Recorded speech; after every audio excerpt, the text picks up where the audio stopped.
This video covers the Driving Test Report Sheet, Section 12, Make Proper Use of the Vehicle Controls. This section is one you need to pay particular attention to because there's a lot of aspects to it. If you think about it, you just do the reverse around the corner once and the turnabout once. But for the 30 or 40 minutes that you're driving with the tester, you're going to be using the accelerator, the clutch, the gears and the steering wheel quite a lot. So it's important that you know how to make proper use of them. Quite quickly, I'll explain to you. The accelerator supplies petrol and air into the engine and makes the wheels in the car go faster. And it's up to you to look up the road and decide how appropriate your speed needs to be on this particular stretch of road. The clutch engages the engine, the gears and the wheels to help the car to move, and it's important that you only use the clutch 3 times in driving: when you're moving off, when you're changing gears and when you're stopping. The gears need to match the speed that you're at the time that you're driving. And it's important that you go up your gears when it's appropriate, and just as important that you brake and bring the speed down and change the gears to lower gear when it's appropriate. And the important thing to remember is to bring your clutch up to the biting point, which is halfway. A lot of drivers get marked heavily with the clutch because they keep the clutch down when they're changing their gears and they don't actually re-engage the engine. I teach my students to block change their gears, which is going from 4th to 2nd.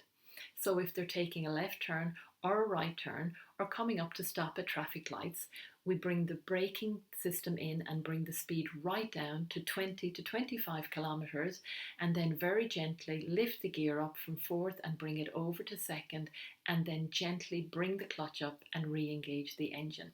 So this is called block changing. There's more information about that in my online video tutorial course, which is in the description below, or in my book that you'll get in bookshops. The foot brake is the next category in this section, and it's important that you brake early, gently and progressively, because your brakes aren't just for slowing down the car, they're also a way of communicating with the traffic behind you, so it's important that nothing ever happens suddenly when you're driving. The handbrake is varying now in lots of different makes and models of cars, but you will still be asked to do your hill start using your handbrake, so it's important that you practice that. The steering wheel moves the front wheels predominantly in most cars, and it's important that you steer gently and smoothly, and again, no sudden erratic steering. The secondary controls you will be asked before you go out on the driving test, and it's important that you know these, not just for the day of the driving test, but if you plan on driving for the rest of your life, it's important that you know these in whatever car that you're driving. The first thing that you will be asked by the tester when they sit into the car with you is to demonstrate one of the following secondary controls, one or more actually. So the demister is what they will ask you to demonstrate, and you need to press the demister button, which will clear the back window of the car. They will then also ask you to demonstrate perhaps how you would clear the front window, and you need to demonstrate that by turning it on and turning it off, although I would advise you on the test to leave it on one with cool air blowing around so that you don't overheat basically. The next thing they'll ask you to demonstrate is the hazard lights, and again you just press the button on, demonstrate that you know how to work them, and then press the button to turn them off again. The wipers are another option that they can ask you to demonstrate, and you click them on, and then the water windscreen, and you're just showing them that you do know how these operate. Again, it's important to then use these demisters and wipers when you're actually in your driving test and demonstrating that you know how to use them in real time, in real situations. They can also ask you to turn on your dipped headlights, your full beam headlights, and to demonstrate how to turn on your fog light. So it's important that you learn where that is in your particular car. Before you get into the car, they will have asked you to do your technical checks, otherwise known as your bonnet checks. So you need to learn how to open the bonnet of your car and find out where the coolant for the radiator is and demonstrate where it is, and to find the maximum and minimum levels on it. Also the brake fluid, where is that in your car? And again, there's a level on that.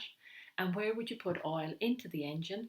and to find the dipstick and know how to check your engine for oil by taking out the dipstick, cleaning it, putting it back into the same place that you took it out, and then taking it out and reading the level on it between the maximum and the minimum. And to always do this when the engine is cold and you're on an even surface.